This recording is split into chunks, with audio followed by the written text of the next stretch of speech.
God continues telling Catherine of Siena, these souls in heaven have a will that is so one with mine that even if a father or mother saw their child in hell, or a child its parent in hell, it would not trouble them. They would even be content to see them punished, since they are my enemies. Nothing puts them at variance with me. All their desires are fulfilled. What these blessed ones want in heaven is to see me honored. Bless the Lord, O my soul, bless. Hi, thank you so much for tuning in to Armor of God again, and thank you so much as well for taking the time to be here with us. So hopefully all of you who are always here watching and listening, you have learned so much from compilations like this. Anyway, before we go any further, I've put together some of the things I've shared on the community post for the past couple of months and placed them all in one single PDF file. You can find the link to the file in the description box below. So please feel free to go through the material. It's not much, but I hope you'll find the file helpful. And I'll be releasing more PDF files in the weeks and months to come. And now, coming back to this compilation itself, I decided to share a few clips in the beginning of Father Reehil talking a little bit about the cases he handled before. I used to do this a lot, but still, I hope you don't mind I do this again. So let's start with the first one. Listen to this. A guy, young Catholic, maybe 25, 26, 3 a.m., 2 a.m., 3, the bars were closing. He says, let's go get some drugs. Somebody says, I know a place, let's go. And it's somebody's house. So imagine walking up to somebody's house at 3 a.m. and ringing the doorbell. Like, it's absurd. Who would do this? But they did it. And they open the door and they go in the house. It's lit by candle. And there's pentagrams on the walls and upside down crucifixes hanging. And I said to him, do you have no self-preservation skills at all? Like, what were you thinking when you saw that? He goes, I didn't care. I just wanted the drugs. So they bought the drugs. I think it was crystal meth. He said the first time he inhaled the drug, he felt the demon go right into him. And that's how it started. The next day, he woke up in that house with a witch on top of him having sex with him as she's doing all sorts of spells on him. And that's when he was fully possessed by the morning and then eventually made his way to me. But that case took 6 months to get that thing out of him. All started with a drug. 2 videos ago, I've shared a clip of Father Luke Fletcher, reminding us that we should not give up on people, even those who seem so far lost from God, even those who worship the devil, performing the Black Mass, etc. It's never too late for anyone as long as they're alive. They still have time for conversion, and we need to do our parts and keep on praying for their conversion. Anyway, talking about the Black Mass and those who perform satanic activities, I would like to share this clip of Father Carlos Martins explaining a little bit why those people usually hold the Black Mass on a Friday. Listen to this. Well, on the Friday, that one's easy to answer because Friday is the day of the Lord's Passion. And so it's a mockery of the Passion. You know, Satanism, there's 2 kinds of Satanists or two kind of satanic entities. Cultic Satanism and individual Satanism. Cultic Satanism, these are old cults. Many of them are ancient. You never hear about them because they operate secretly. They don't want new membership. They raise their members internally. So these are old, kind of akin to the strategy of the mafia. Almost no one is able to enter into the mafia save from those in a select group that are already related to the family. That is cultic Satanism. Individual Satanism, the folks who do that, they are folks who would be willing to advertise themselves, to identify themselves as Satanists. But those folks cover the gamut.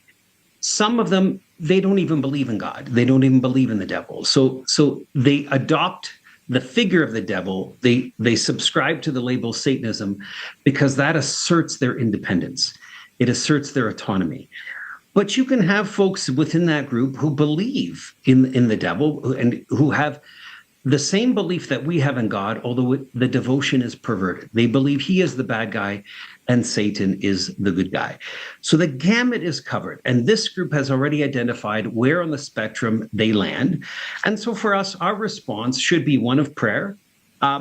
We are being attacked. Our faith is being ridiculed. Our faith is being desecrated. If they in fact stole one of the Eucharistic hosts from a parish to be used in the Mass, there is a profound act of sacrilege there. And the Church responds like it always responds, with prayer and supplication. And then just another clip of Father Reehil again, and this time it's about a woman who so foolishly invited the demon into her life. You know, some people are just have no sense of what they're doing. I had an attorney, so we would assume this has to be an intelligent woman, right? She has a law degree. She saw things moving on her bedroom bureau, like little antique figurines that were moving around. And she says she's an atheist. Well, she was at the time. And she thought, well, what's making that happen? Well, if there's somebody in the room, hold my hand. Okay, permission number one. And something grabbed her hand. So eventually she says, well, I'm going to sleep now. If you want to come into bed with me, you can. And she invited into bed. By night 3, she's being raped. But like, that was a really very stupid thing to do, to be quite honest. But because she had no faith, no understanding of the demonic, she had never read the Bible. She doesn't know about the stories of Jesus casting these things out.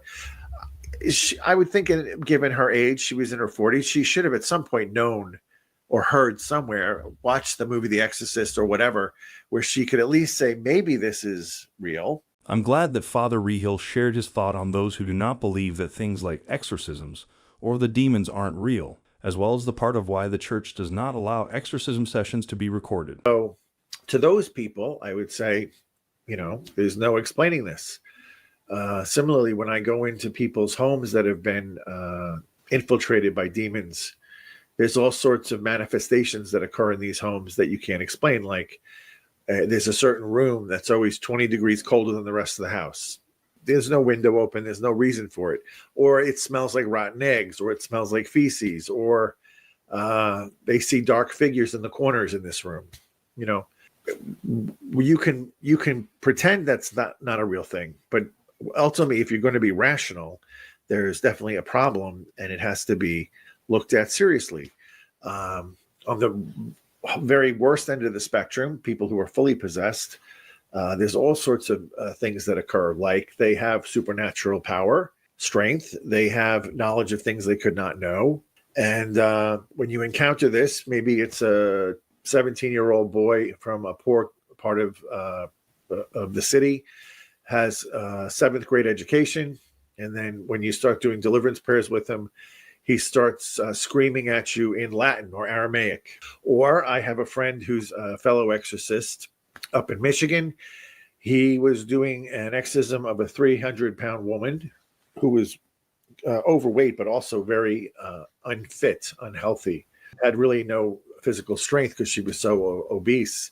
And he had 2 300-pound bodyguards with him to kind of make sure she stayed in her chair as he was doing the exorcism. And at one point, she reached over and with one hand, she lifted one of those 300-pound men between his legs and threw him 10 yards across the room with one hand. Again, for the people who don't believe, you only have to know these things. And then you'd say, well, of course, that she couldn't have done that. Somebody else had to do that. So the next thing they say is, well, I want to see it. Why don't you videotape? Yeah, because if you're the possessed person, do you want to be videotaped and put up on YouTube so that everywhere you go, people go, oh, there's the possessed person. The church says we must respect the dignity of the person, and to respect the dignity of the person, we would not use them as fanfare or fodder or a highlight reel for YouTube. That would be a disgrace to treat somebody that way. So we do not do that. But I'm predicting that in the days to come, normal, average people will start encountering this kind of behavior in their everyday lives when they go to the grocery store, when they go to the bank, when they go to the post office, because more and more of these cases are happening. So they're out there. I had a case of a woman who worked at Nissan assembling cars, but she's possessed. And finally, the demon manifested at her work. And then they said, you have to take a leave of absence. We can't have you behaving like this. They didn't understand what it was. But they're amongst us. And the more these cases grow, the more everyday people will start to see it. And they'll start to realize we have a big problem here. I'm sorry if the video this time is a little bit dark with all these talks about demons, but please remember that this is for education purpose and to help us be informed in our spiritual battles. Now let me share this clip of Msgr. Stephen Rossetti instead, where he talks a little bit about the despair that comes from hell. One thing I've noticed working with those who have demonic afflictions is oftentimes when you ask them how they're feeling, especially when the demons are beginning to manifest, they'll say, I feel this incredibly powerful sense of despair, and it's overwhelming.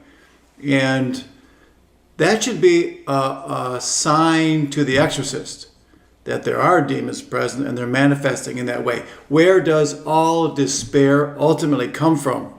Of course, it comes from hell. There is no hope in hell because there is no God.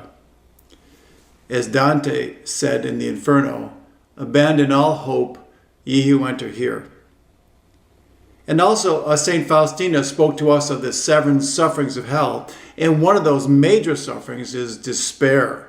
It is a hallmark of hell and the presence of demons. I was listening to a near-death experience the other day. And of course, these are not de fide, but I find them some of them interesting. And perhaps I think there's some truth to many of them because they have the real signs of the truth.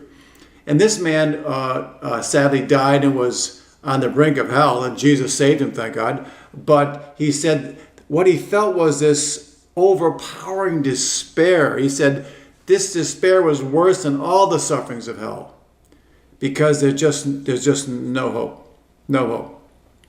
So the takeaway from this first, Exorcists, when you see your clients feeling this powerful sense of despair, let them know this is not them, this comes from the demons. And so for those of you who feel despair, whether you have a demonic affliction or not, all despair ultimately does come from the dark world and the demons. So what do? We reject them. We rebuke them. We renounce them. So we do the 3 R's. I reject this despair. I rebuke this despair. I renounce these demons of despair. And in Jesus' name, I cast them out. In his holy name, I cast them out. And then we look to Jesus. We say a prayer. Jesus is our hope.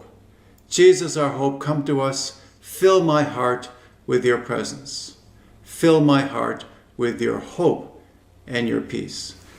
And especially those of you who might be somewhat suicidal.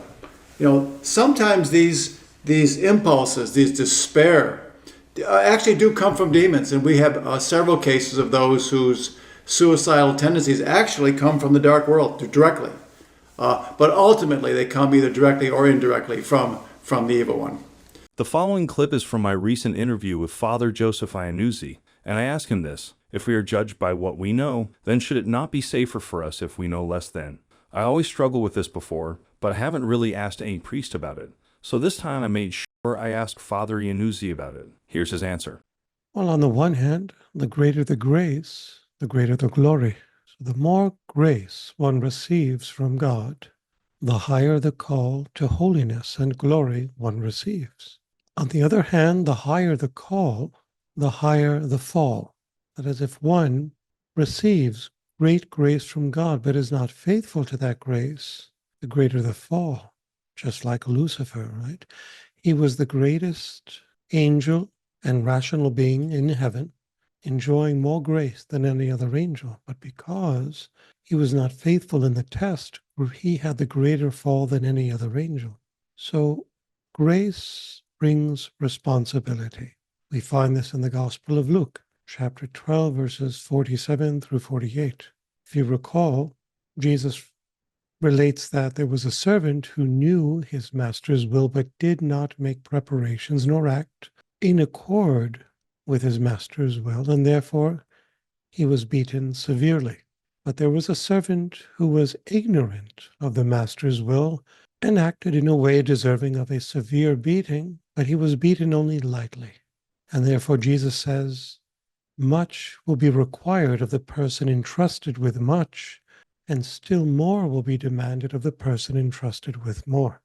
So, to summarize, all creatures that are created in God's image and likeness, endowed with a free will and a free intellect, whereby they can freely think and freely act, are called to strive to receive the greatest outpouring of grace they can receive from God. So everyone has a duty to receive the maximum amount of grace they can. This is not an option, it's a duty. And therefore one is obliged to do so. So the question, we are judged by what we know, would it be safer for souls to know less? The answer is no, because God demands of all souls the greatest amount of grace they can receive. Now, what limits their knowledge and the grace they can receive is not God, it's the human condition. For example, a person that is not born in a Christian family is not expected by God to follow the Christian rule above and beyond their own conscience. That is, above and beyond what their conscience is able to dictate. The conscience enables a person to know right from wrong in general terms without any formal training or education.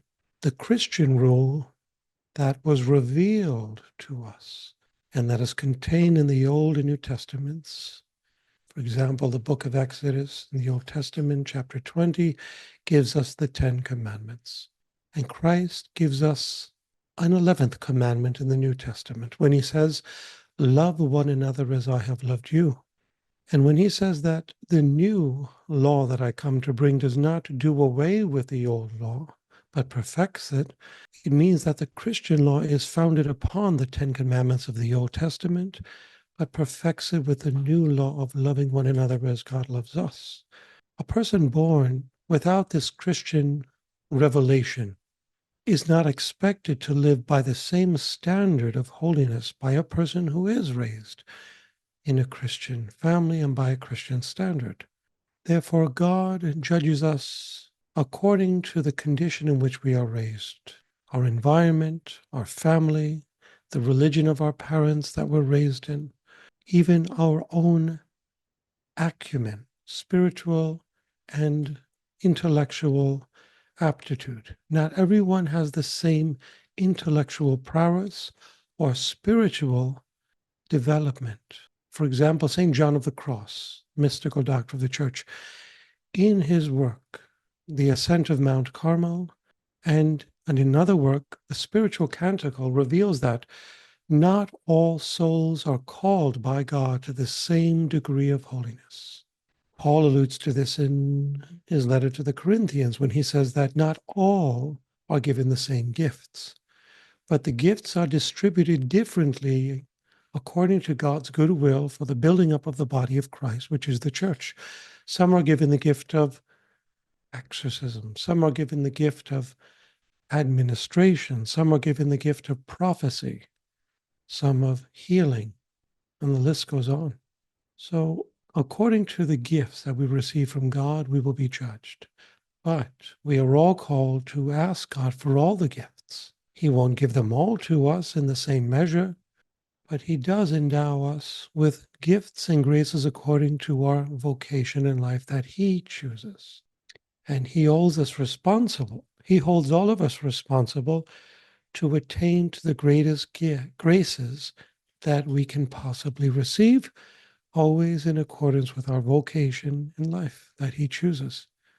So we should never say, okay, God is a just judge and he will judge us according to our knowledge, our grace, our call to holiness, our vocation. Therefore, since I don't want to be judged, I won't ask for anything great. I won't ask for holiness. I'll just ask for a little bit and just get by in life this way. I don't have to do much. I don't have to risk much. No, that is not the Christian call or the call of anyone made in God's image and likeness. God calls us all to strive for the greatest gifts. Even Paul says that, right? In Corinthians chapter 13. In his second letter, he says, strive for the greatest gifts. And he says, of faith, hope, and love, the greatest is love. So if someone is very, let's say, intellectually endowed by birth, by God's grace, and another person is not, that doesn't mean that the intellectual person can attain a higher state of holiness. What makes a person attain the highest state of holiness is love. That's what makes a person holy and great and glorious in heaven. The greater the love, the greater the glory. And what allows us, enables us to attain great love? God's grace. So we should all pray for the greatest outpouring of grace, because that makes us the greatest of all by virtue of the fruit of grace, which is love in us. Love, faith, and hope. The greatest of these is love.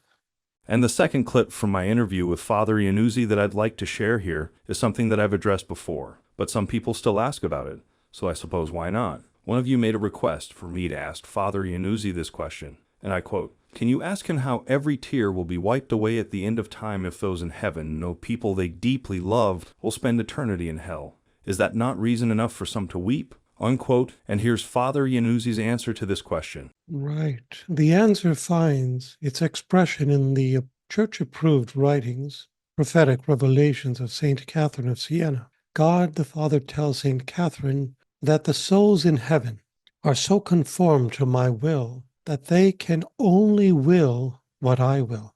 This is known in theology as impeccability, infused knowledge. Now he tells her, these souls in heaven, angels and saints, are so conformed to my will that they can only will what I will. When time comes to an end for them, they die in grace. Their freedom is so bound with the chains of charity that they are no longer capable of sinning. This is also a teaching of the Church. The souls in heaven are confirmed in the beatific vision, angels and saints, and they cannot sin.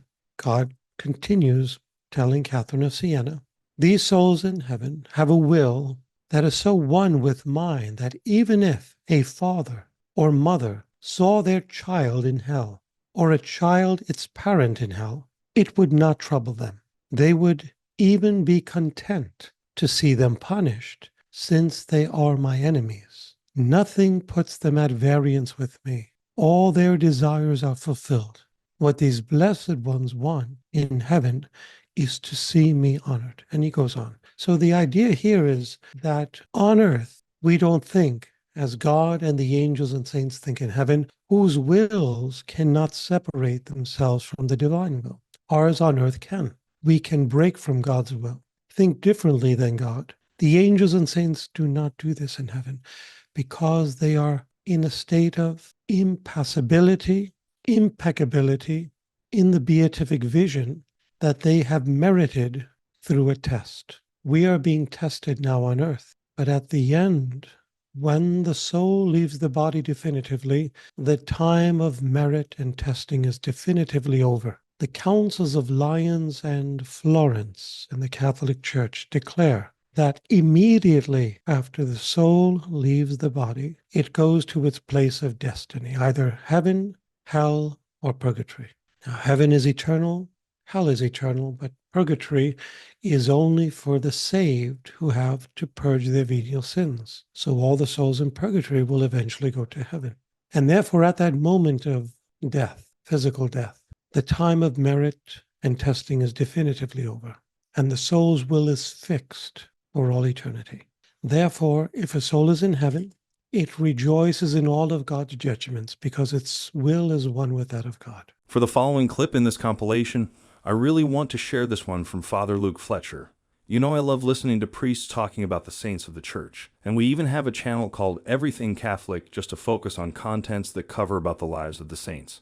So for this compilation, I'd like to share this one where he talked about a particular saint who died, refusing to give up on her faith. Listen to this. St. Agnes, Virgin and Martyr. And I'm going to tell you a little bit about her story and then maybe just give a little kind of commentary on some things that are really backwards in our own culture. So St. Agnes, now this is interesting. She is one of the saints named in the Roman canon, Eucharistic Prayer 1. She was 13 years old, just after the year 300. And she was a devout Catholic Christian, and she wanted to dedicate her virginity to God. And she was a member of a noble family, and all these guys wanted to marry her. And when she said, no, I'm dedicating myself to God, they reported her to the authorities. This is under what they call the Great Persecution under the Roman Emperor Diocletian. And over 3,500 Christians were martyred under him. Just the other day, we had St. Sebastian. He was one of them. And then today, St. Agnes. And then in a few days, we'll have St. Vincent, deacon and martyr. Also, all these guys martyred under Diocletian.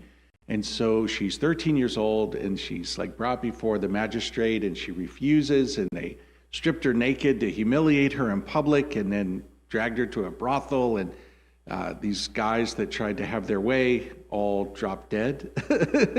And so then they martyred her. They tried to burn her at the stake, and the flames wouldn't come to her, so they ended up beheading her. And then, so she's just this amazing, like, 13-year-old girl who just like completely just defeated the evil state and the emperor and all of these evil people. She won. Like, just the story is so, her courage, her heroism, the power of her witness, just amazing. A few days after her martyrdom, her stepsister was praying at her tomb, and so then they stoned her. She's a saint as well, Saint Araminia, who's the stepsister of Saint Agnes, who got stoned to death for praying at her stepsister's tomb. So just glorious, these martyrs. And how can I say it was glorious in that they had the victory when they were the ones who were put to death? Well, because the bigger picture, the book of Revelation reveals that the souls of people who are martyred stand with the Lamb in heaven, with victorious. And we'll see that a few years after this, we have the Emperor Constantine, who legalizes Christianity. So it starts what will become Christian Europe. And so this, right before Constantine is Diocletian, who's got this horrible persecution. It was almost like the devil knew his time was running short, and so this evil emperor like really misused his power to persecute the church. And right after him, Christianity starts to flourish. And what's interesting, a little backstory, is Constantine's daughter had been healed miraculously from leprosy by praying at the tomb of St. Agnes. Isn't this amazing? So see how God's like, he's got the victory. No matter what the devil tries to do, the Lord always has the victory. So all of the martyrs, including St. Agnes, stand as a sign of contradiction to all the ways the world gets things wrong. So her purity, her virginity, and her willingness to go to death instead of denying her faith. This is such a beautiful and powerful witness. There's something that Father Reehil shared during one interview that I find really interesting. And it is understandable, because some people with mental issues can probably go to him and say they're possessed by demons when in reality they are not. But listen to this. It is a very short clip, but here he shares a little bit about his vetting process. In my own office, so we have a break room with one of those huge water tanks, for drinking.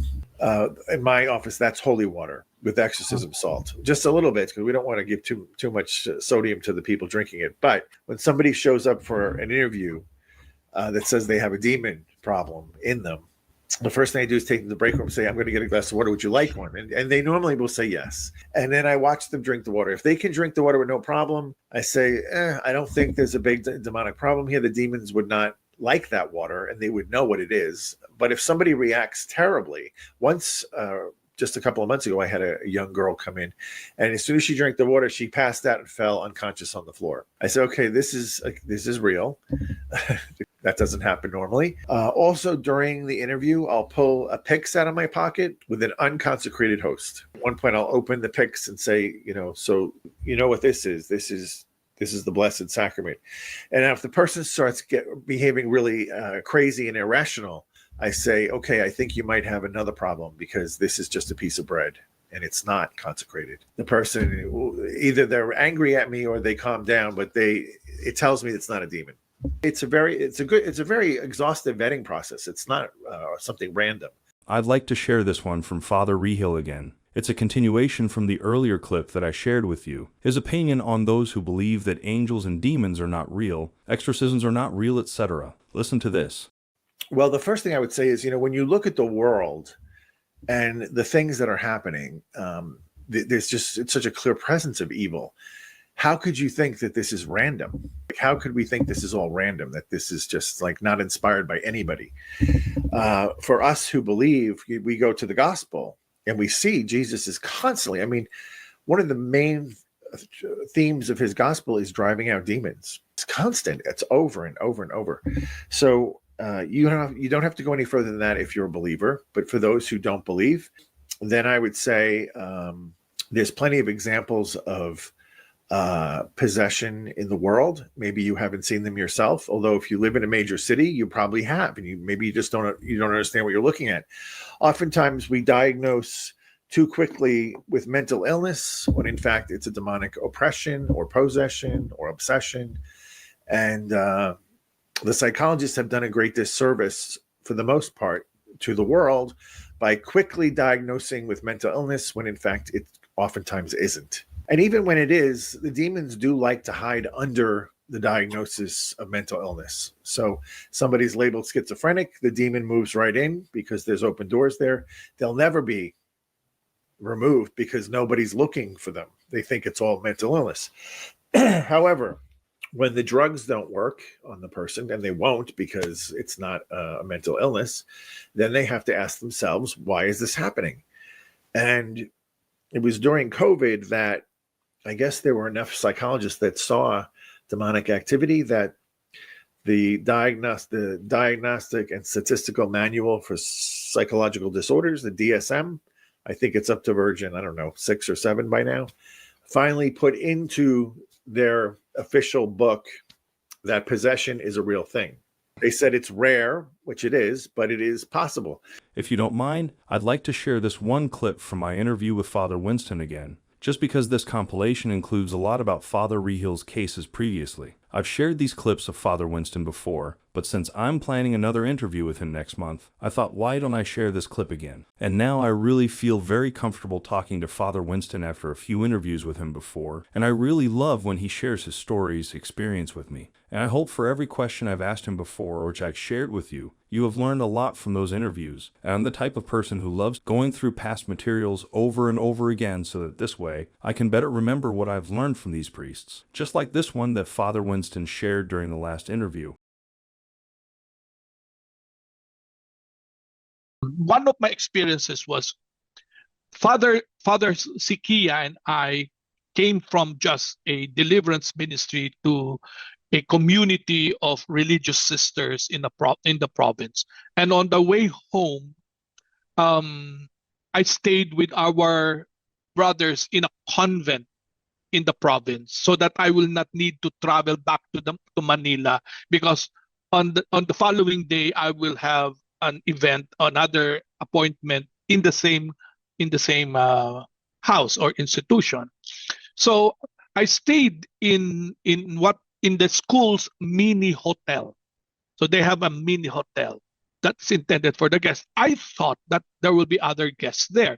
It was only I found out it was only myself who is housed in that mini hotel. There was no one else. So when we arrived, everything was closed, but they were expecting me. The brothers were expecting me, but I cannot be accommodated in the convent because there are already other guest priests there. So I had to stay in the mini hotel, and I was the only one there. So I told our driver, the car driver, we will stay here. And the driver said, no, Father, I'm going back to Manila. Anyway, I'm going to pick you up the following day, late afternoon. So I still can go home. So, okay, I said, so bring down everything, my things, including the exorcism kit, because I already had an inkling that there's something that's not, you'll never know. I always have that kit with me wherever I go. So what is inside the kit? You said holy water, blessed salt, blessed oil, and a crucifix, my stole, priestly stole, and the prayer book. It's always there. I always carry that bag with me because you'll never know. So I went to the hotel room. I did not pick the corner rooms. I was in the middle room.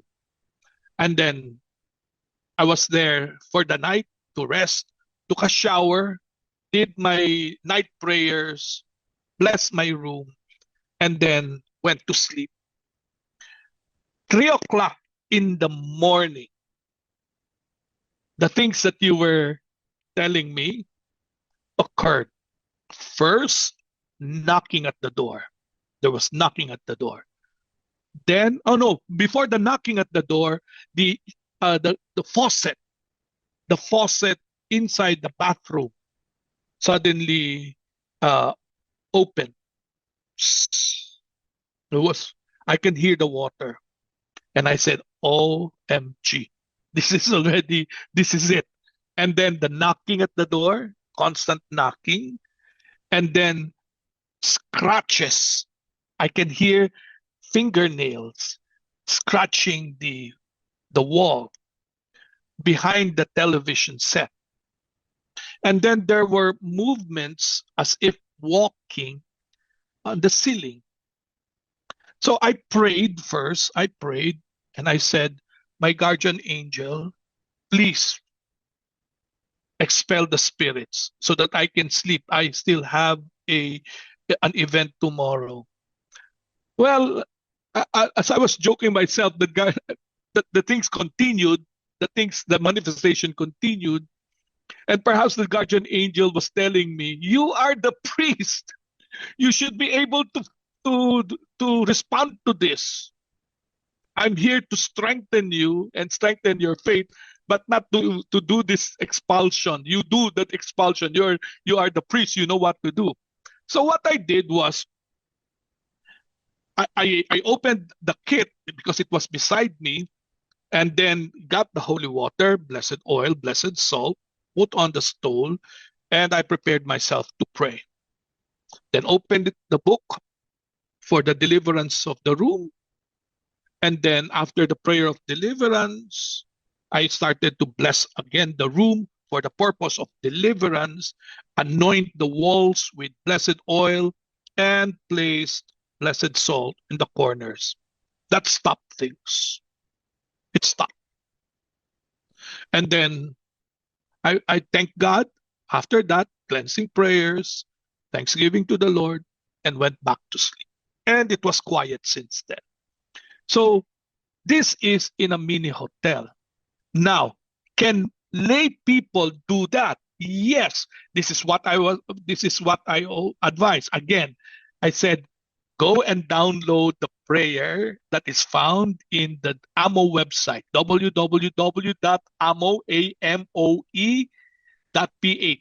And you'll find there also deliverance and blessing of a room.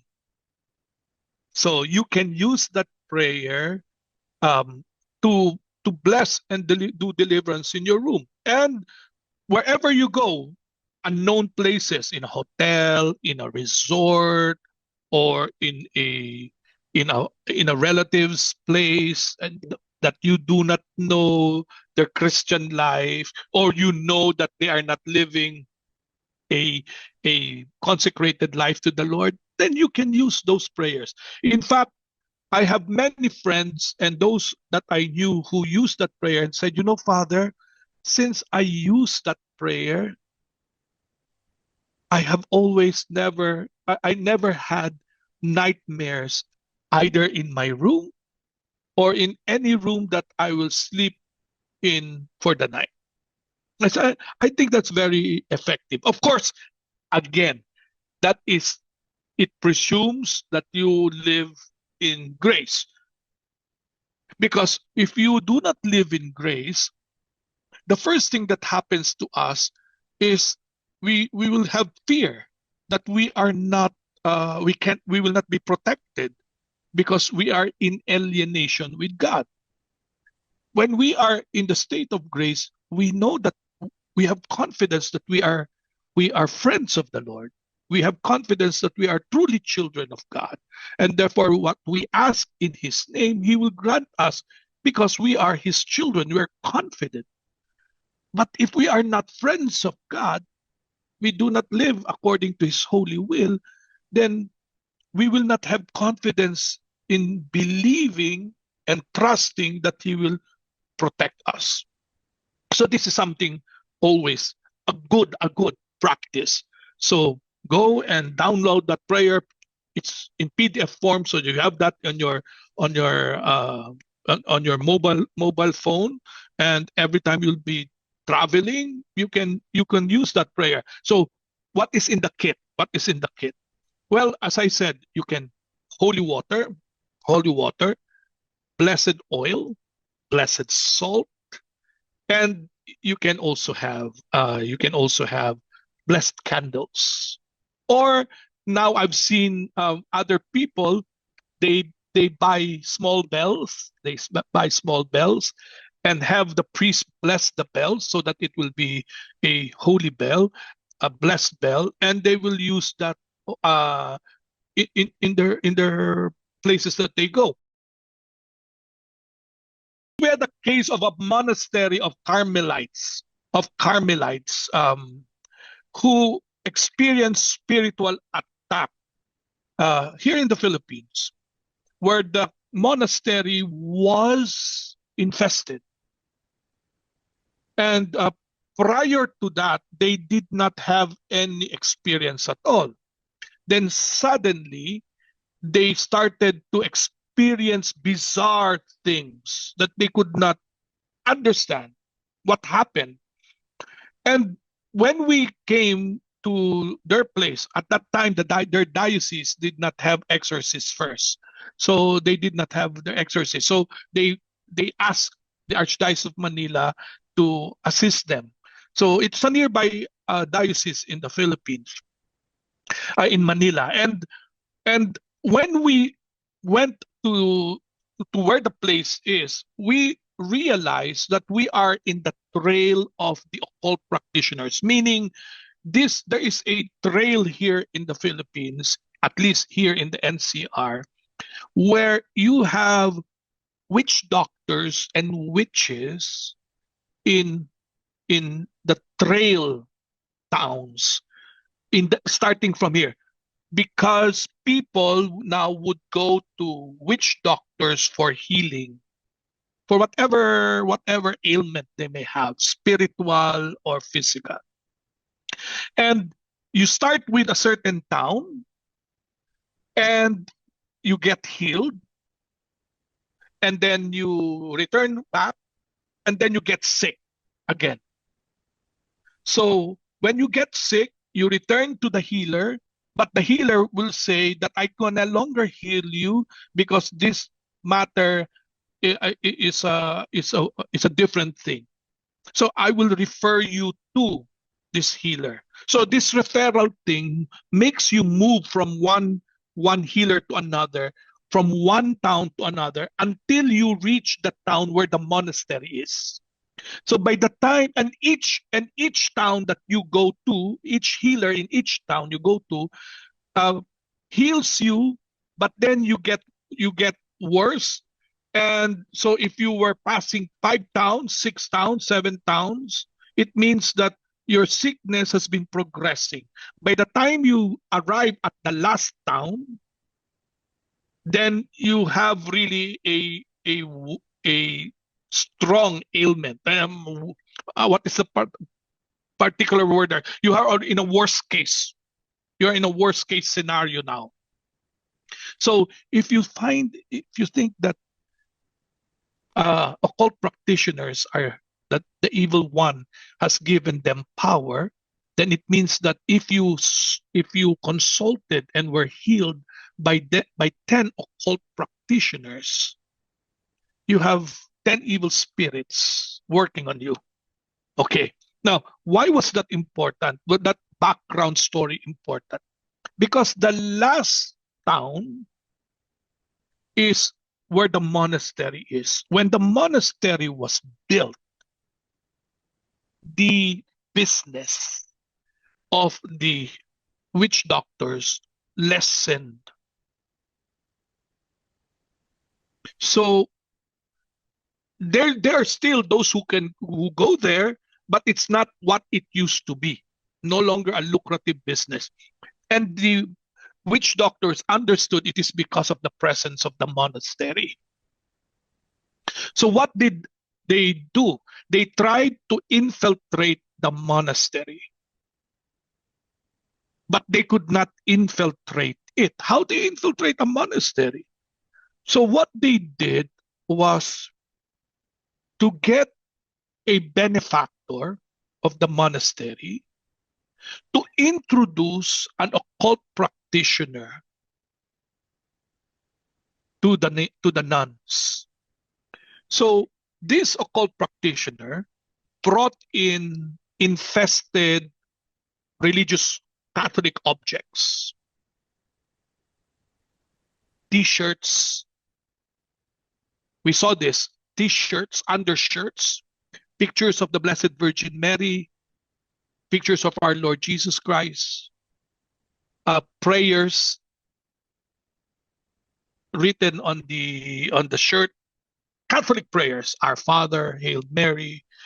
But here on the shoulders were small words. We did not get to notice it. We did not get to notice it immediately. But when we saw it later on, it means that these were orations. These were bastardized Latins that were actually spells.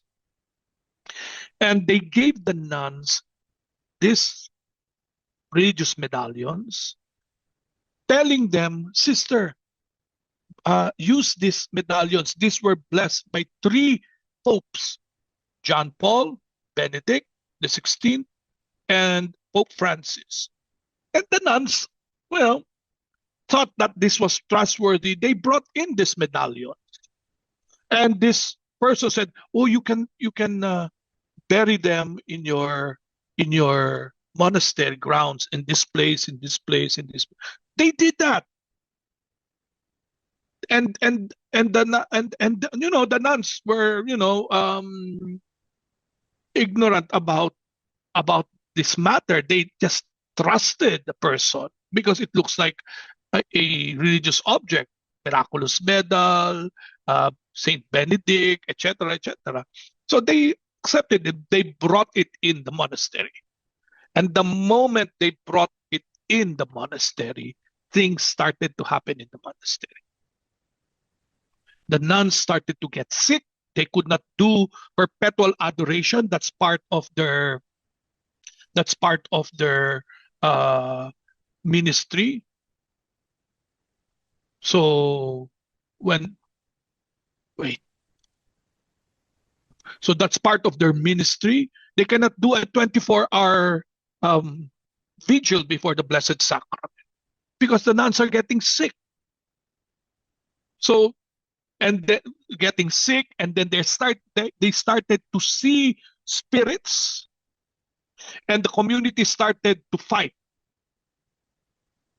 So they knew something was not from happy. There was something happening that they could not explain. So they came and they asked the exorcist, and we went, and that's what we discovered. So we asked, where are these medallions?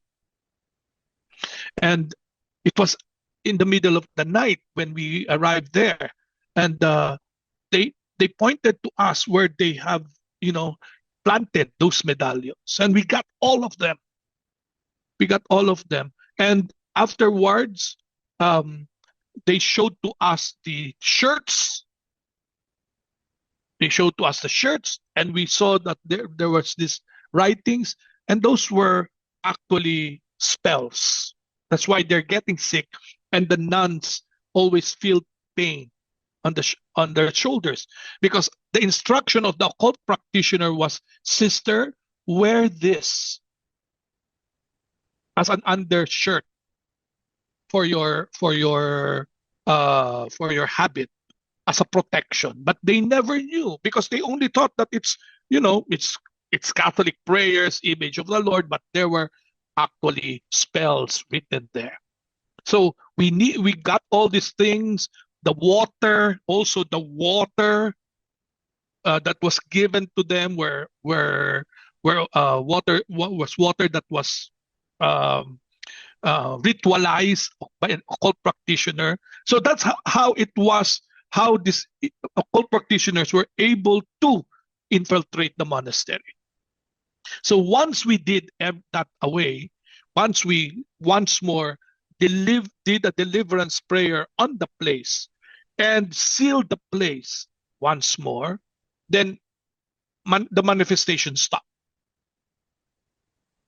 And we told the nuns to never again accept any religious objects, or even food, or even food, or anything given to them without them first blessing the things.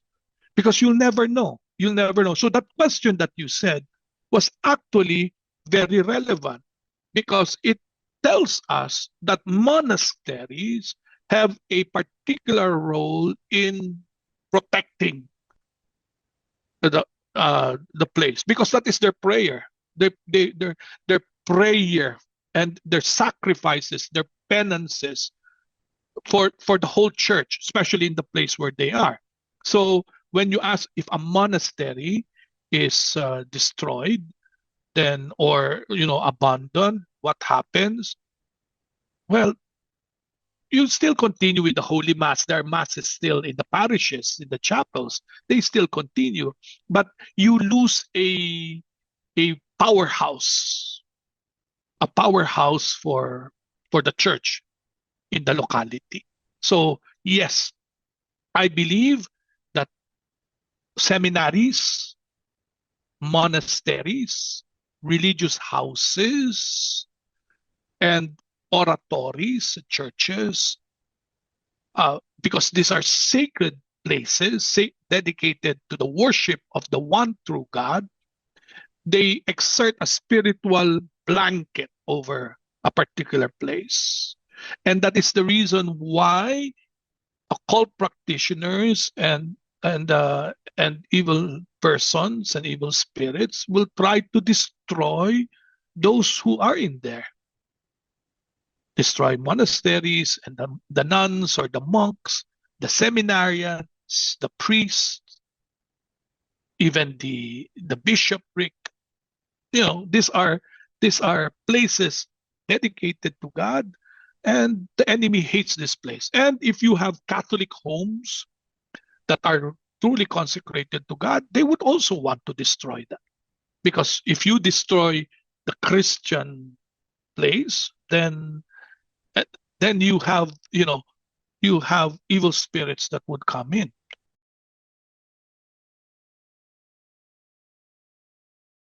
When people ask us to bless hotels, we don't bless hotels. We can bless and do deliverance of the office, let's say, but we cannot do a deliverance of the rooms of hotels. Why?